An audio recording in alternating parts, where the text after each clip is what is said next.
everyone wants to take your seats, we will begin. Are you ready with table? All right. So good evening and welcome to this forum, League of Women Voters Forum for candidates for Washington County Sheriff. My name is Mary Santy. I don't live in Washington County, and I'll be moderating this forum. League of Women Voters is a nonpartisan volunteer organization that seeks to inform voters through education and advocacy. We sponsor forums like this so you, the voters, can get questions answered on issues that are important to you. We do not support or oppose any candidate or political party. Questions are being collected from the audience. If you've been given a card, raise it and the ushers will pick them up. Or if you need a card, raise your hand for one. We invited both candidates to be a part of this forum. And the candidate who is participating is Paul Hoppy. And because it is just a single candidate, we will modify our timing for questioning and answers. We'll have an opening statement, and then we'll just ask the candidate all of the questions we have, and he can take the time he needs to answer. And at the end of that, well, up to an hour anyway. After that, we'll have him make a closing statement, and then we'll wrap up. So we'll begin right away with opening statement. All right, thank you. I just want to take a moment and thank everybody for coming out this evening on a rainy night, coming down to visit with us and ask some questions and get to know the candidate. I want to thank the League of Women Voters for hosting and having this event tonight.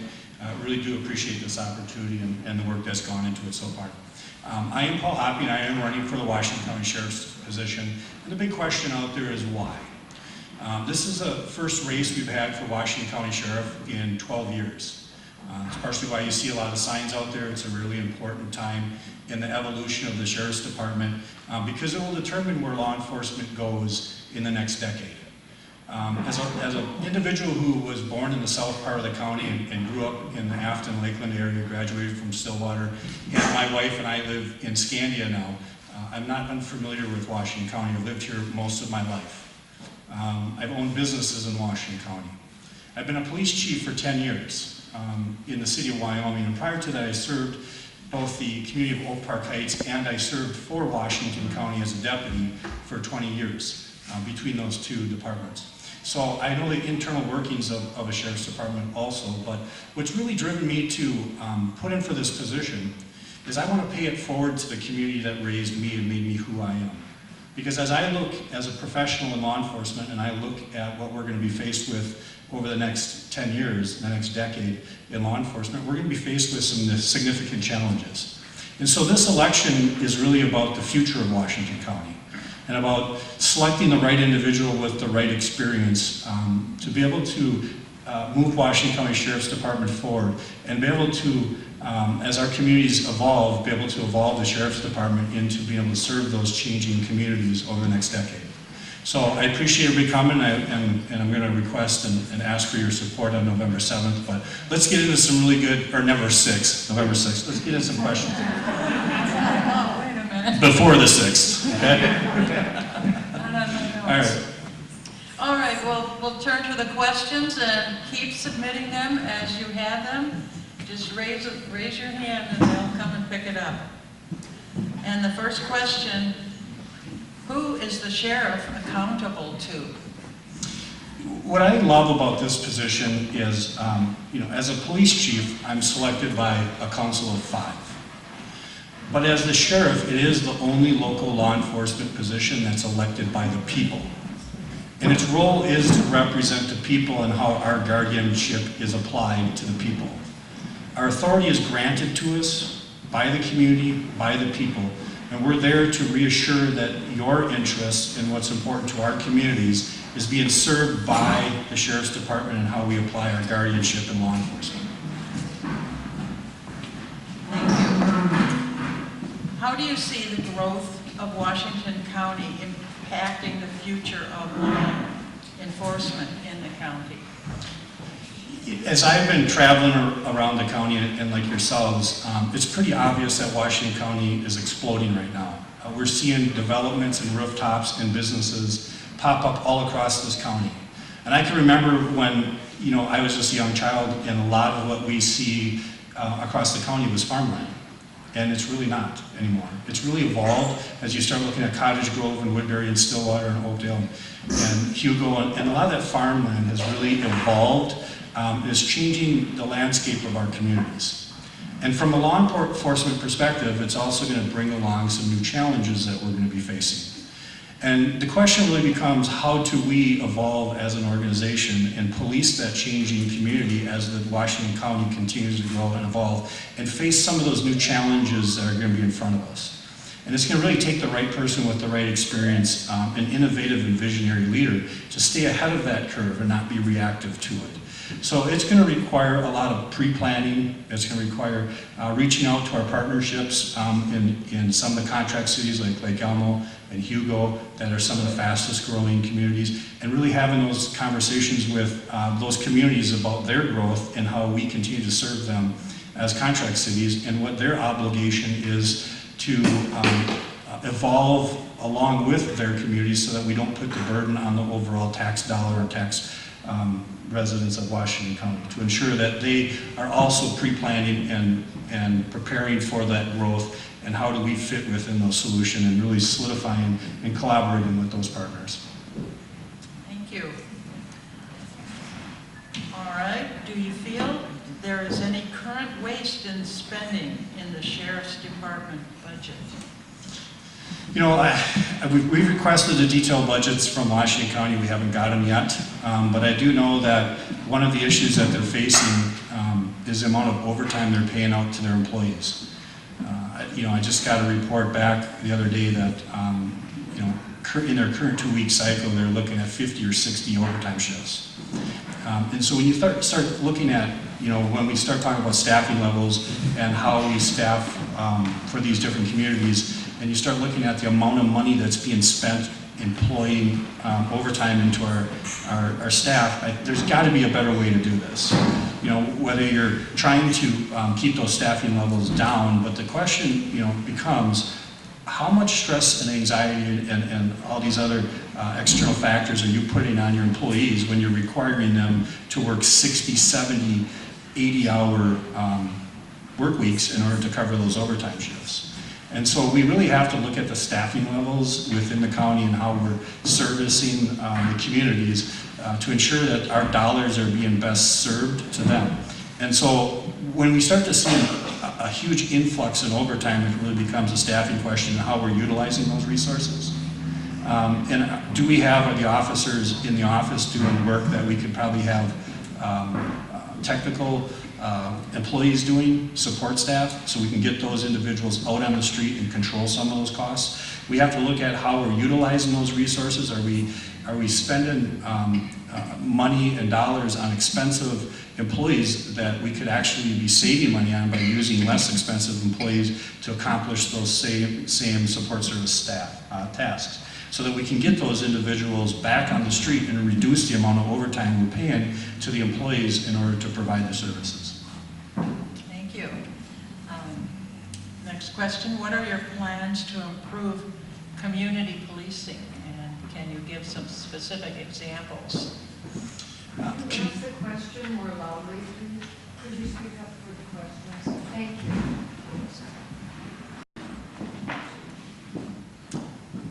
What are your plans to improve community policing, and please give examples of that? Does anybody in here follow the Wyoming Police Department? Raise your hand. Okay, so one of the things that I'm known for in our profession is that I lead one of the most community-engaged police departments in not only the state of Minnesota, but recognized nationally. In fact, last year, I received the Excellence Innovation Award for the Minnesota Police Chiefs Association for just that, on how we engage our community through the use of technology, and some of the programs that we've implemented that are really about building inclusive community. And so a lot of the community policing initiatives actually starts with a policing philosophy. It's not about how many events we can get to. It's really about the philosophy of how we police.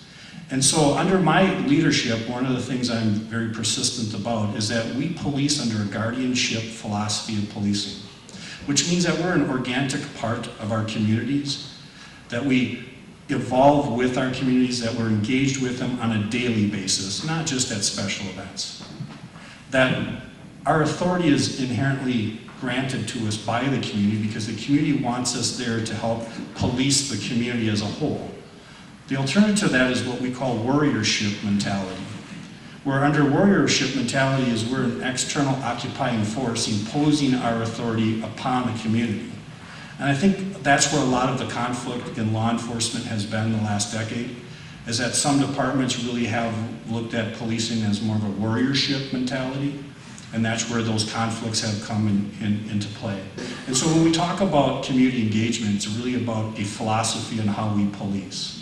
And under my leadership, one of the things that I have imposed in Wyoming, where I'm the police chief, is that we completely operate under a guardianship mentality.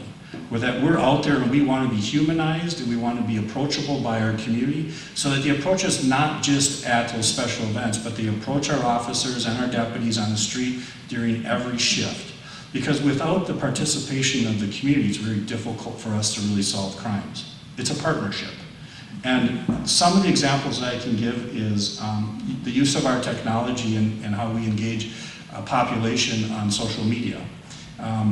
In 2015, we launched our social media initiatives in Wyoming, and we were the first department in the nation to really humanize law enforcement on social media by adding a little bit of tongue-in-cheek humor and some memes in there. So we took an education or a entertainment platform, and we found an effective way to communicate with the younger population because they really drive our communication style.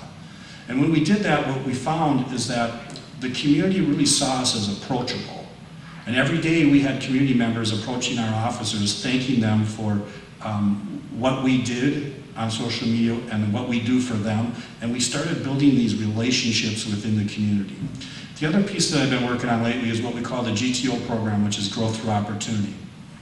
One of the large populations that sometimes gets missed is our disabled. And so I was the first department outside of the state of Virginia in the entire nation that launched this program, which is specifically designed to bring individuals with intellectual and developmental disabilities into our organization and make them a vibrant part of our organization for 16 weeks. And what we get from that program is our officers engage with people with disabilities, and so that they learn from them through personal experiences, so that when we do have those contacts out in the general population, that we don't misinterpret those signals that are often just anxiety and stress, and we don't want to misinterpret those as acts of aggression because our outcomes are negative. And for the individuals that go through our program, what we do is we teach them about how to prepare for work. We teach them on how to do job interviews, how to fill out job applications. We bring them to businesses within our community and give them opportunities to work in different sectors of business within our community to find where they may have a good fit for future employment. But it also allows our employers within our community to see that the disabled are not incapable, that they really are a viable part of our economics and a workforce within our community. And so when we talk about inclusive community, that's one example of what programs that we brought, which is community engagement. It's building inclusive communities where we support each other to really have a positive, vibrant community that we all learn and grow from. Thank you. And That was probably more than my 2 minutes, wasn't it? well, you don't have a limit. Okay. But you will be timed, and your timers up front will show you how many minutes have you She's doing a great job. 1, 2, 3. Okay. And this question might be along the same lines. What is your position on de-escalation with regards to the Sheriff's Department? One of the hot topics that are in law enforcement is how we deal with mental health crisis, people in mental health crisis. And for a long time, like I said, I've been in this business for 28 years, and I've watched the evolution of our business as we're always trying to improve on how we serve our community. And one of the things that has probably been underreported or under-recognized in the past, but we have really become insensitive to, is our mental health community. And a lot of times law enforcement is that last resort. That we have individuals that are in crisis, and we're called upon to solve those situations. And similar to what I talked about with working with people with disabilities, we have to be better at how we de-escalate those situations. I mean, we've all heard the terms suicide by cop, and that's a real deal. We had to deal with that in Wyoming in the last couple of years on an ambush for that same reason.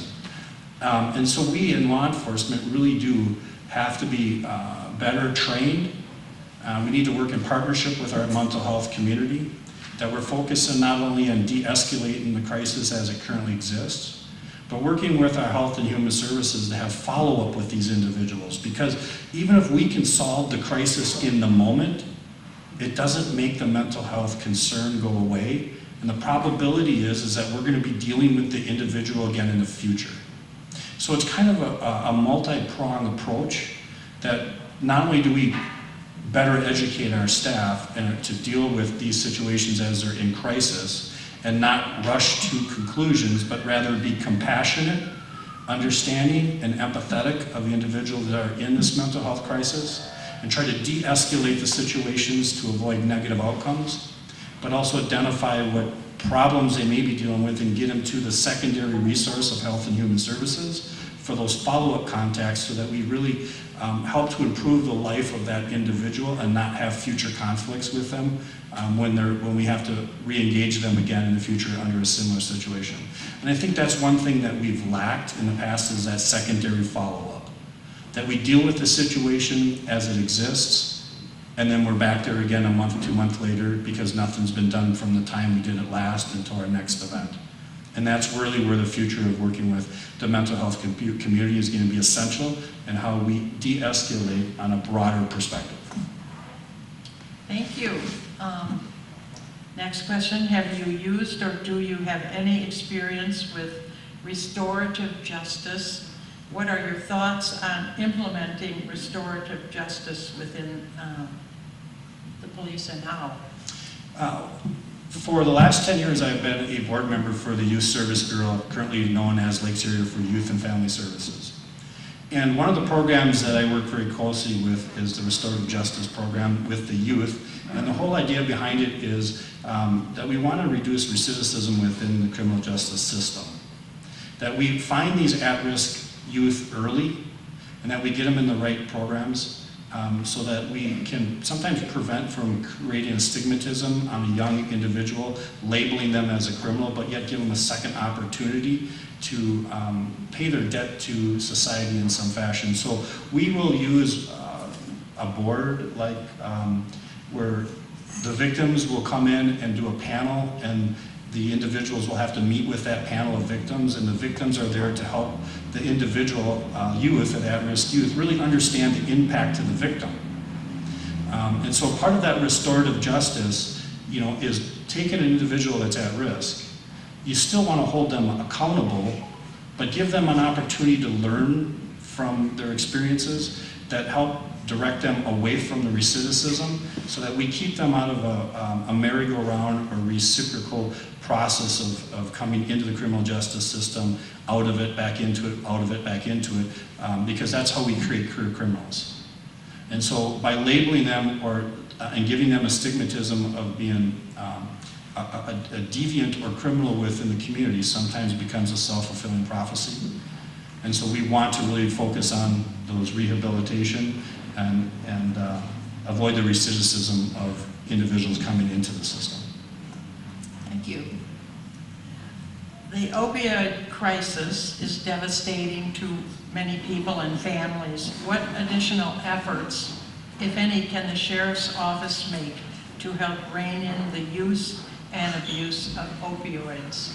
Yeah, I'm going to tell you there isn't a neighborhood, and I bet you if you guys asked amongst your family, most of you know somebody who's been affected by the opioids. In the last decade, it really has drawn attention because in the past, we look at the hardcore drugs of meth, cocaine, heroin, and opioids were really off the radar. And so when we talk about opioid addictions and we talk about where opioids come from, a lot of times they're coming out of our medicine cabinets. And we just didn't realize that we were prescribing medication to those with addictive tendencies. You know, whether it be, you know, a son, a daughter, a mother who, you know, or a grandparent, that when somebody in their family would come to them and complain about aches and pains, they'd say, hey, you know, I got some leftover medication from my surgery, and they would offer it up to them, and not realizing that you're just one avenue that they were going after.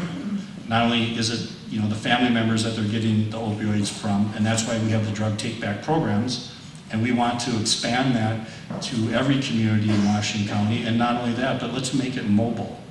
Let's actually take those drug take-back programs to the nursing homes so that they can clean those cabinets out, so that our individuals who are addicted to it, you know, not only try to give it to them, but a lot of times they're breaking into homes and they're hitting your medicine cabinets. It's not unusual for law enforcement to take a burglary report and nothing's missing until they go to their medicine cabinet and realize half their medications are gone. That's how they're getting some of them. And so the drug take-back program kind of attacks and addresses that avenue of how we're getting opioids into our community. The other piece is we really have to work with our legislators and put in place some laws that really hold the medical industry accountable for how they're prescribing. And putting a database system that's easily accessible by our medical providers in place that helps them identify what we call drug seekers. And those are the individuals that are going to multiple doctors looking for the same prescriptions.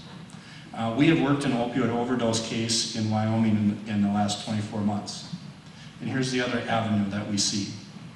When we investigated the death of a 19-year-old from an opioid overdose, what we found was that they were using the dark web to purchase opioids from China, purchased with what we call cryptocurrency, and delivered to the United States Postal Service into our community. And so the partnership with those legislators is extremely important in how we shut down some of those avenues that are bringing opioids into our community. But from a law enforcement perspective, we have to get much more digitally informed and educated so that we can go after the dark web and the cryptocurrency, which is really outside of our familiarity. And so it's a whole nother avenue that we talk about that the next decade is going to be extremely important on how we deal with technology and how we deal with digital evidence. Because digital evidence is no different than DNA or your fingerprint. It gives us an avenue to collect evidence to solve crimes. Thank you. What changes, if any, do you recommend in how the Sheriff's Department interacts with Immigration and Customs Enforcement, or ICE? So, this is probably one of the most common questions I've been asked in the last year. There's two of them, this is one. We'll see if somebody hits on the other one. But immigrations and participation in ICE is a big concern out there. As a law enforcement leader, my responsibility is to my community and meeting the needs of our community. We don't have the resources to go out and proactively enforce immigration laws. We simply don't have the resources to do it, any more than ICE is going to come and help us control traffic on our local streets. They have a responsibility to perform those functions. Our responsibility is to serve the local needs, not necessarily the larger federal needs. And so from an immigration perspective, my policy would simply be that we are not going to proactively go out and seek or enforce the immigration laws, because that is the responsibility of the federal government, not local government.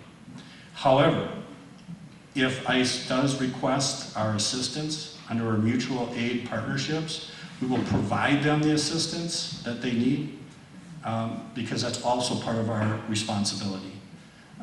And with that, I think the other piece that really has to be explored is the detention of immigration people picked up by ICE.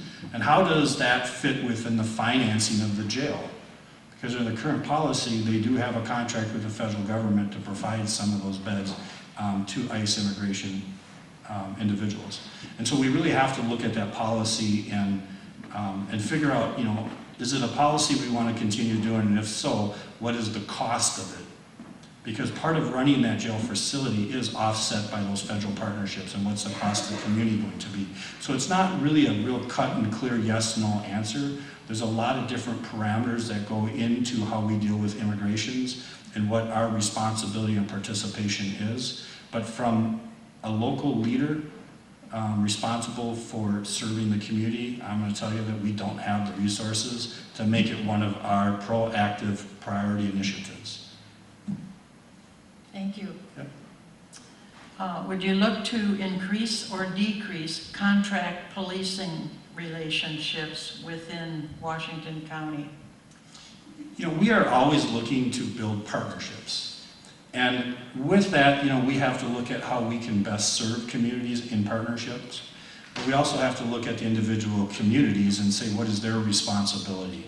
So if we look at some of the more major contracts that, the service contracts that the Sheriff's Department has, like Lake Elmo or Hugo, you know, they're the two probably biggest contracts they have. And we see the growth, and we kind of talked about this in one of the earlier questions.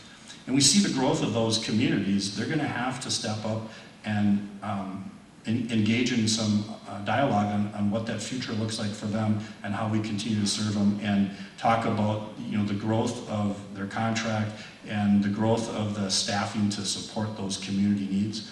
And then we have the other communities within Washington County and how we provide service to them. They may not be growing at the same rate, but we do still want to be able to look at those partnerships, because as a whole, we want to make sure that we're providing the best quality service to the community with the most fiduciary responsibility.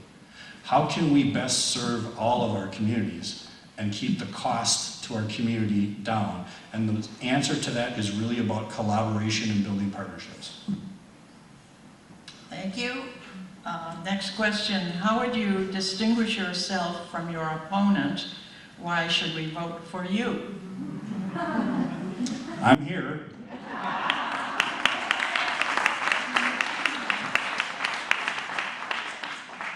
I'm a very community engaged person, okay? And you see it today.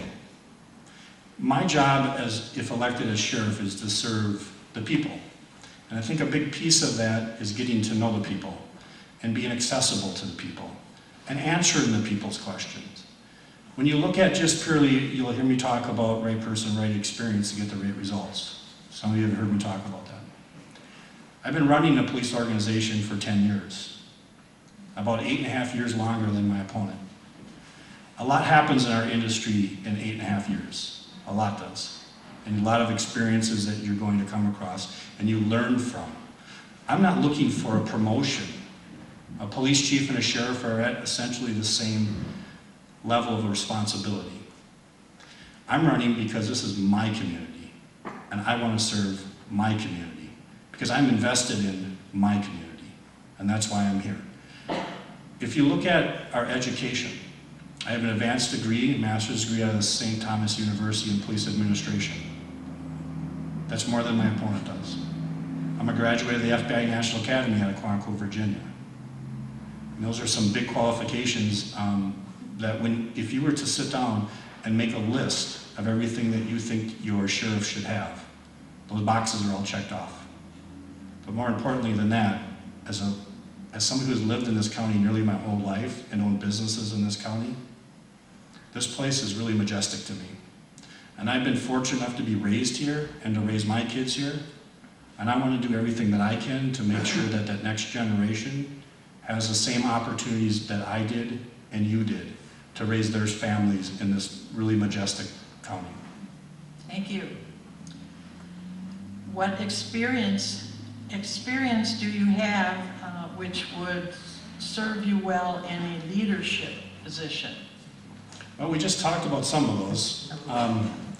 You know, when you look at leading an organization, it's not about the number of people that you may supervise underneath you.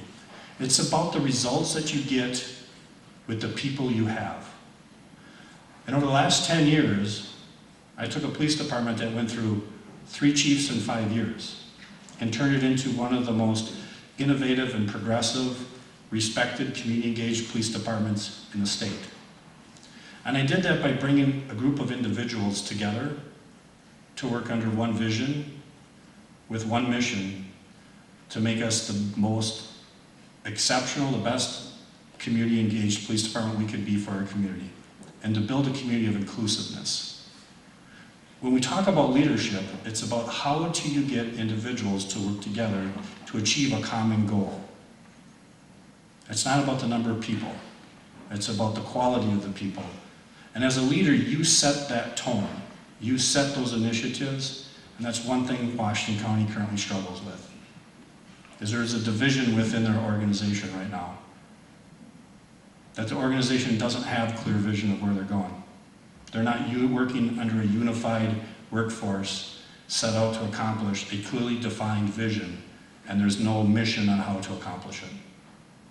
Over the last 10 years, I've demonstrated that ability to do it. And not only in police work. I was an entrepreneur and a business owner for 14 years.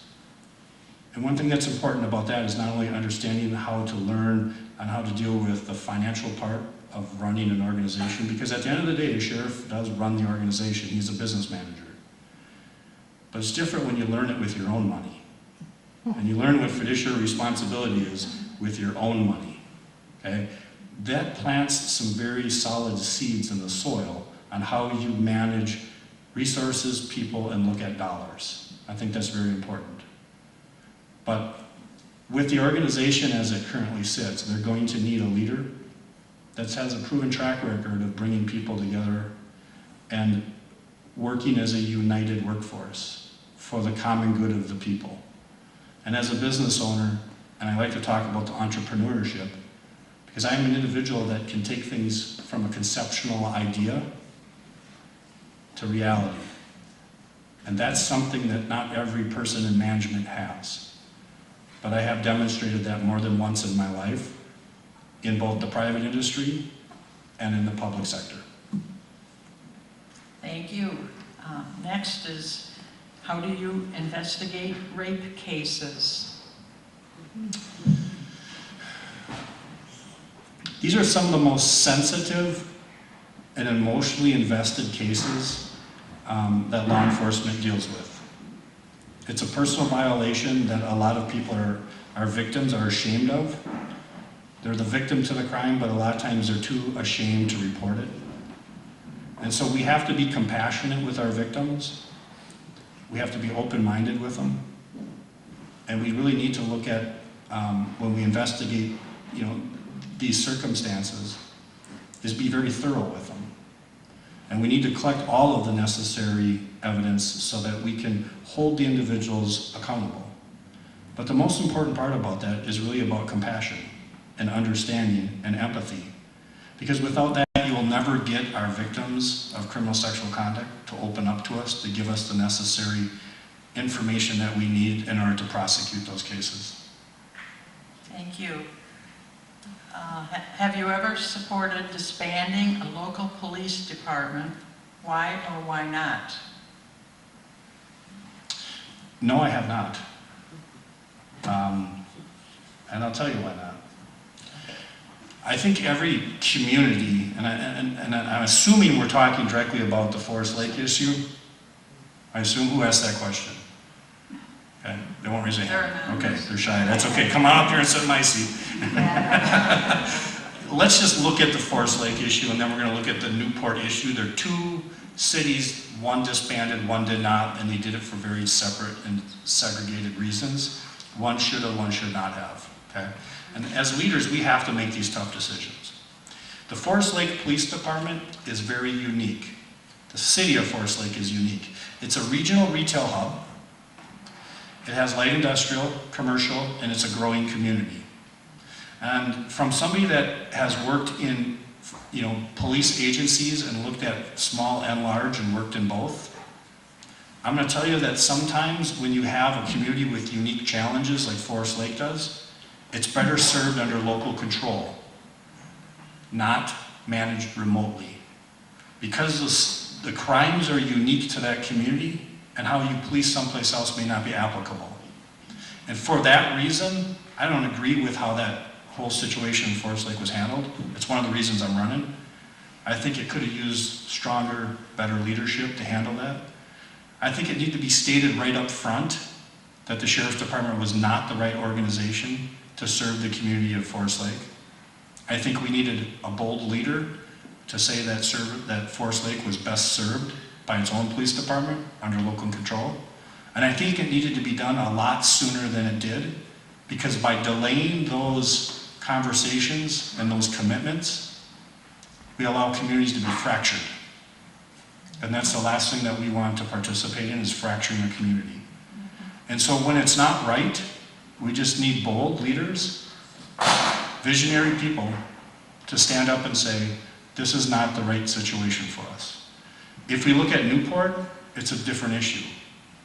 Newport was struggling with its police department, and a good portion of it. They had some questionable conduct within the organization that led the community to say, it's time to move in a different direction. One community supported it, one community did not. That's one of the bigger issues. And if you look at the size of those two communities, significantly different. One is primarily a bedroom community with very little retail, industrial, and commercial. And so those challenges ain't quite as unique as Forest Lake, where when you become a regional hub, you're dealing with a lot different issues than if you're just strictly a bedroom community. So I hope that answered the question. Thank you. I hope it did too. If it didn't, write another one. Write another note. Can you speak to the balance of officers having appropriate authority versus crossing into brutality? Do officers need additional training to navigate this balance? If so, what type of training? You know, I think one of the best advances in law enforcement on two phases in the last 5 years was body cams. Okay? And I support them 100%. And I think law enforcement in general supports it 100%. And I think the reason they support it 100% or close to it, there may be some differences in policies and how we manage it. But I think what it really showed is that those instances of brutality are far and few in between. And they're a very small portion of what happens. And so there's a significant level of accountability that comes to the officers when you put the body camera on, but it's also a significant level of accountability that comes to the community. Because now what they're doing is equally filmed as what the officer is doing. And at the end of the day, our good employees and our management and our leadership do not want those bad eggs in our profession. And so the body cameras do help us identify which one of those individuals, that small percentage that maybe are abusing their authority, are the individuals that we need to really focus on retraining. And if they don't respond to retraining, we focus on moving them outside of the organization and the profession as a whole, because they don't belong in it. Thank you. How important is technology for the future of policing?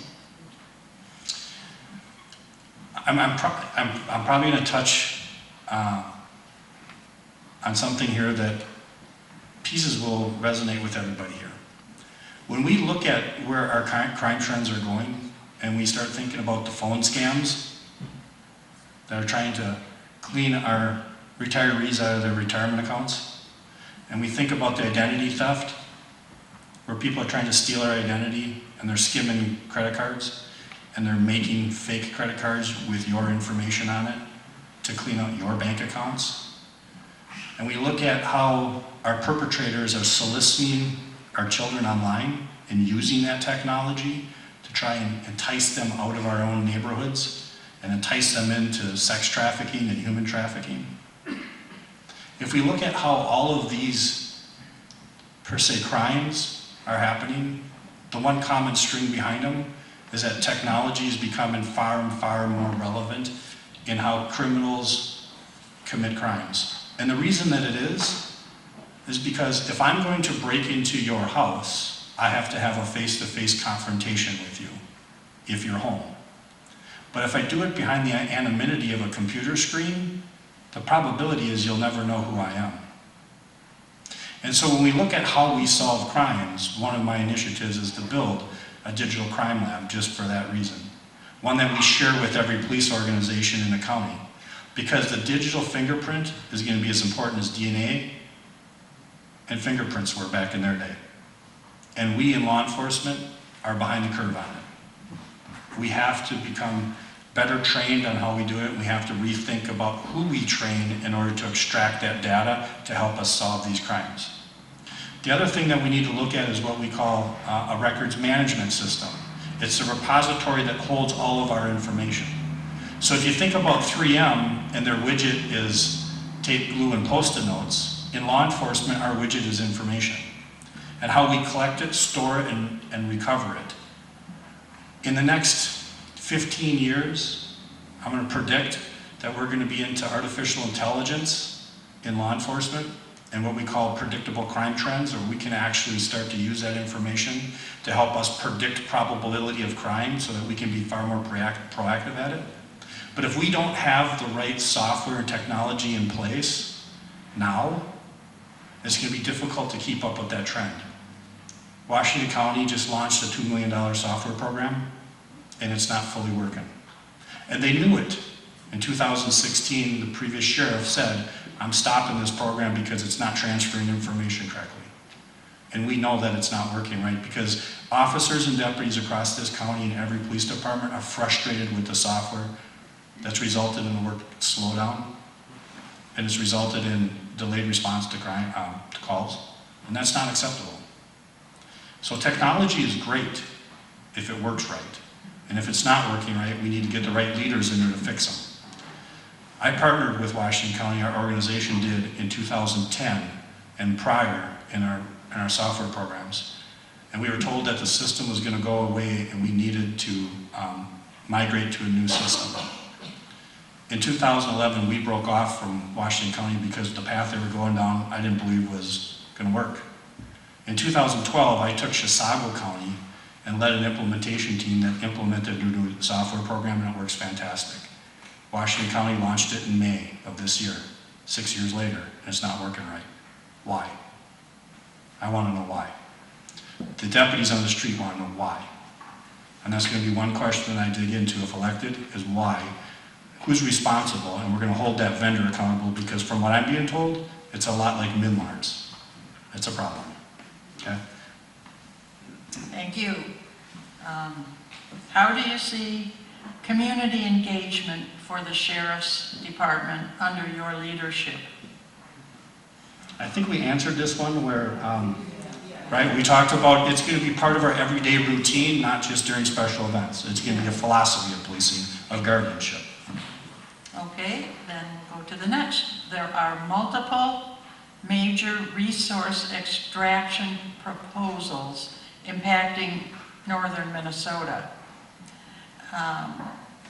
County requests, if a northern Minnesota county requests help protecting Enbridge oil pipeline from water protectors, will you send officers?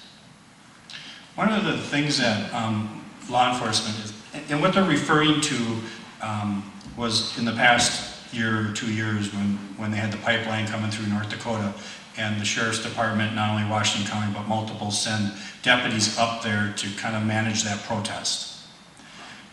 When we look at law enforcement and how we operate and we rely significantly on mutual aid agreements, which means that as a law enforcement leader, I cannot hire enough people to deal with my worst day. So we try to do it on an average. We try to figure out what our staffing needs is on an average. And the days when we're slow and somebody else has a bigger problem, we send them resources. But in return, when our day comes that we have a significant issue, those mutual aid partners send those resources back to us. Okay? Because neither one of us can afford to build an organization that's capable of dealing with every situation that we may run into. And if we could, you wouldn't be able to afford it. Just plain and simple. And so we built these mutual aid agreements with agencies large and small, and that is really to the benefit of the community, to really keep your cost for policing services down. And so when those other organizations call and say, hey, we need some help, we're going to send them help. Because there's going to become a day when we need that help. And if we're not going to send help one direction, what are the chances that you're going to get it when you need it? Probably pretty slim. And so we're going to look at those situations, and if we can work out the details where it doesn't, that we keep the cost to our community down, we're going to support those mutual aid requests. Because we're seeing it more and more across even the metro with protests on the interstates. We're seeing them protests, in different communities. And it's just a matter of time before we have one here in Washington County. And we want to rely on those mutual aid partnerships to send us the necessary resources so that we can effectively manage it. Because when we don't, that's when people get hurt. Thank you. What additional efforts will you commit to regarding catching sex offenders and informing the public of those among us? When we talk about sexual predators, Wyoming is one of them. We started maybe 10 years ago an initiative to really control that, and we put in place an ordinance that's very restrictive. Probably one of the most restrictive ordinances in Minnesota is allowing sexual predators to live within our community, and if so, they have designated areas that they can live in. Because we want to ensure the safety of our children first and foremost.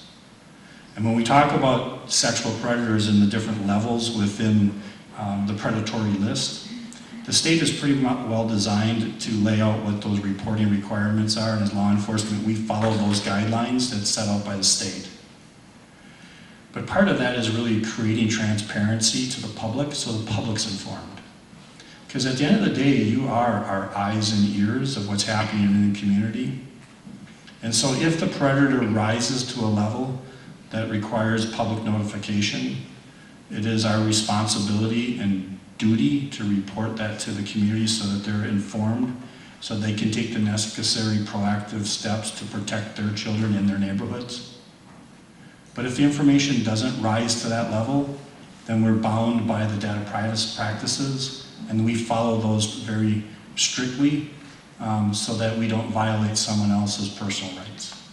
But when those levels do rise, we will take the appropriate notification and make it very easily and accessible for the public to get to. We don't want it to be a difficult process. We want it to be a smooth and easy and well accessible process so that the public can get the information easy at your convenience, not at mine. Thank you. What is your view of America's war on drugs? What is your view on decriminalizing or making marijuana legal for recreational use? So we're starting to see a trend across the nation. These are really good questions, by the way. These are really good questions. These are tough, good questions. I hope I'm answering them fast enough. We're seeing a trend across the nation that is looking at the legalization of recreational marijuana. And it's not here in Minnesota yet. And so from a law enforcement perspective, we don't set those initiatives as far as what legislators decide to make legal or illegal. Right now, recreational marijuana is illegal, we enforce it. When we talk about the drugs on crime or the war on drugs, it's fluid. Do you know that heroin and opioids are essentially the same thing? Did you guys know that? Okay. And you know what drives the market one direction or the other? It's cost and availability. So as heroin becomes more costly and less accessible, the public moves to opioids. And as we continue to find new strategies to get the opioids out of our communities, guess where they're going? Back to heroin, or meth, or cocaine. And so when we talk about the war on drugs, I'm going to tell you we're never going to solve it. It's just reality. We're going to do the best we can to manage it, and we're going to work with our legislators, our medical providers, and we're going to do everything we can to keep them out of our neighborhoods, and we're going to go after aggressively the individuals bringing them into our neighborhoods. and we're going to hold them accountable. When we talk about opioid overdose addictions, I'm going to talk about narcotics addictions as a whole. We've seen in the news people talking about administrative forfeitures. And what that is when we come across drug dealers and we seize their cash and their property because the money and the property was gained through illegal activities, so we make those funds available for law enforcement to seize.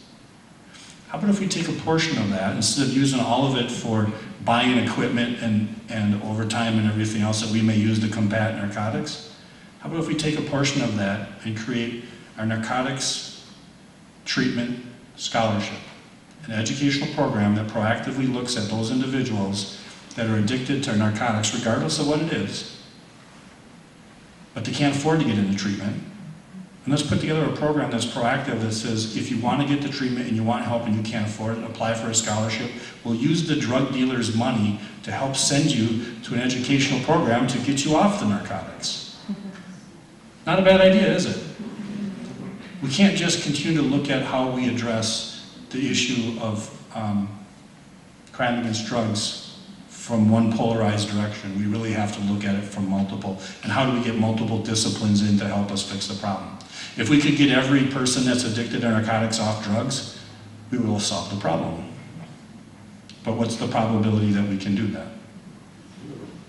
It's tough. So we're always going to be battling this. And what you're going to watch, and I want you to remember this for those in 20 years, you're going to say, I remember sitting and listening to this guy, and he said, it's opioids today, it's heroin tomorrow, it's back to meth, and we're going to cocaine.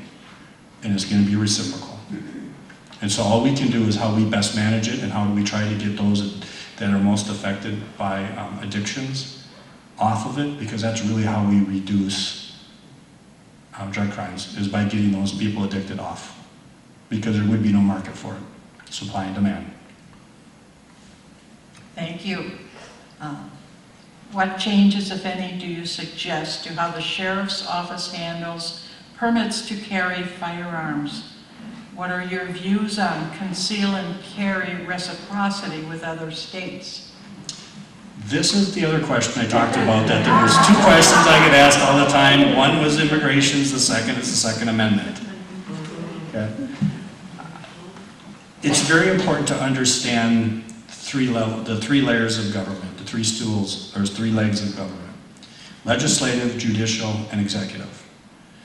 And even elected as a sheriff, you sit in the executive branch of government. You're not in the legislative branch. And so when we look at what our responsibility is in law enforcement, it is to uphold the Constitution and enforce state statute. And if the Constitution says that we have a right to bear arms, until the legislators change that Constitution, it is our duty as sheriff to uphold that constitutional right. When we as the executive branch try to manipulate the Constitution and what it means, is where we start getting in trouble. Not only as individuals, as leaders, but as a nation. And so as the Constitution is currently written, it is our responsibility to uphold that. But equally important, that we also enforce those state statutes. And I'm going to tell you that as a police chief, I am also responsible for signing off on permit to purchases. And occasionally we do get into situations where the individual's background is maybe not clearly defined by statute. And I have been known to challenge that permit in court. And I'll tell you, I lost once. I was compelled to sign it. And if I told you the story, you can ask me after, I'll tell you the story, and you'll scratch your head and understand that as leaders, we're trying to do what's best and interpret those language in the spirit of the law without overstepping the boundaries of that. But from a constitutional perspective, it is our duty to uphold that Constitution. The First Amendment, freedom of speech, and the right to protest, it is our job to protect both the protesters and the individuals they're protesting against. It's our duty to uphold the Second Amendment. It's our duty to uphold the Fifth Amendment, and it's our duty to uphold the Fourth Amendment for search and seizures.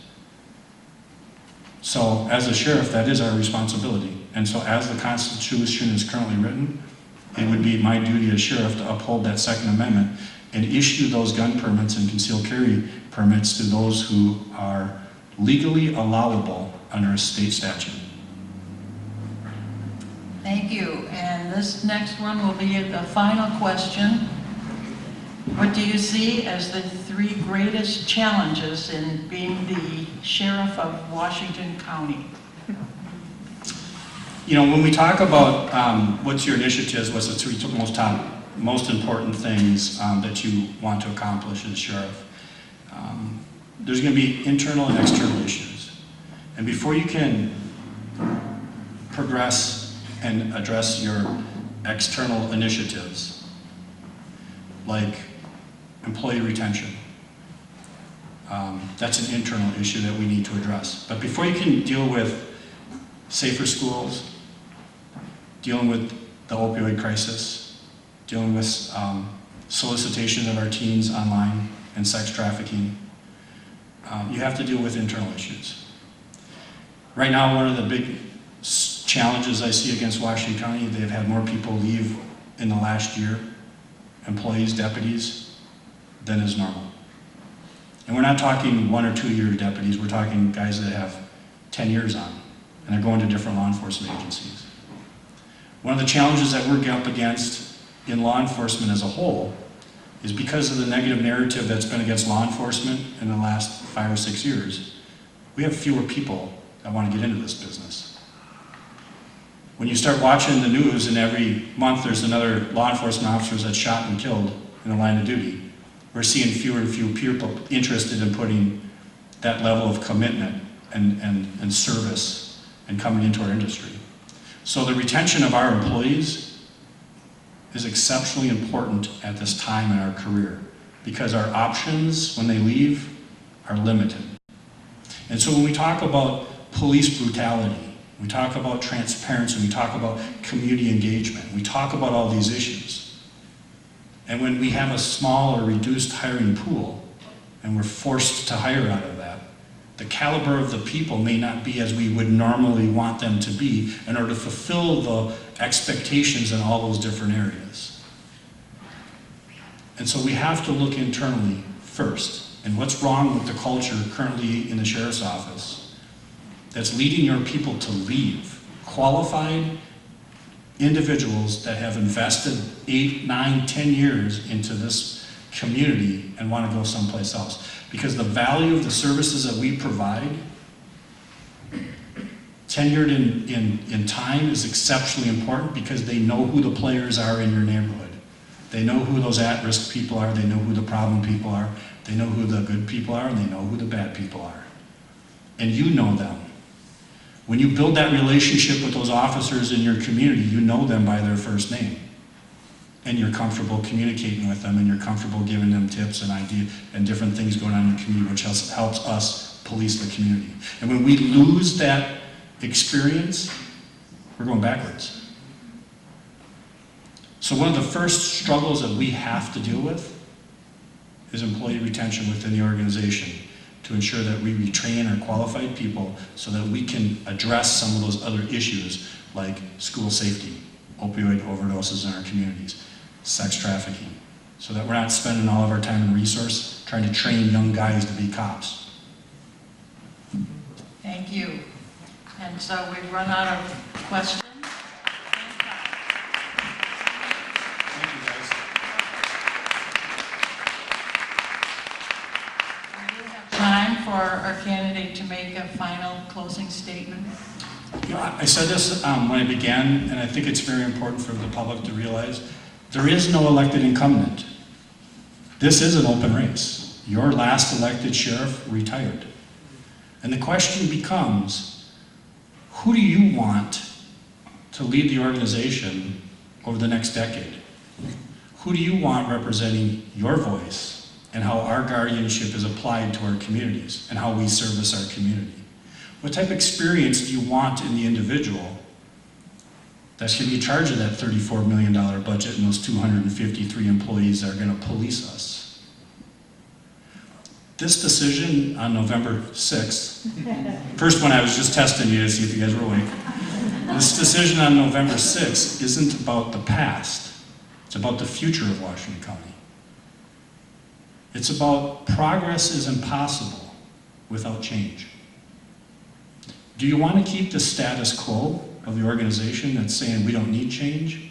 Or do you want to progress the organization into the future and bring somebody in that says we can't do it without change?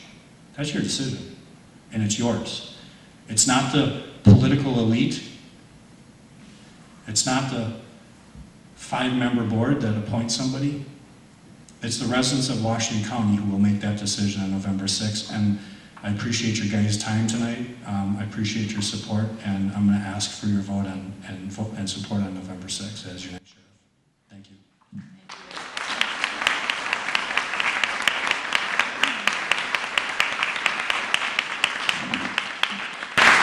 So we thank the candidate for running and for showing up. Wouldn't miss it. Valley Access Channels has recorded this program, and we will put a link to it on our League of Women Voters White Bear Lake area Facebook page when we have that. Thanks for Marine St. Croix for the use of the facility. Thanks to the League volunteers, and especially to you, the audience, for your attendance and your interest. And Election Day is November 6th. Let your voice be heard by voting. Thank you. Thank you.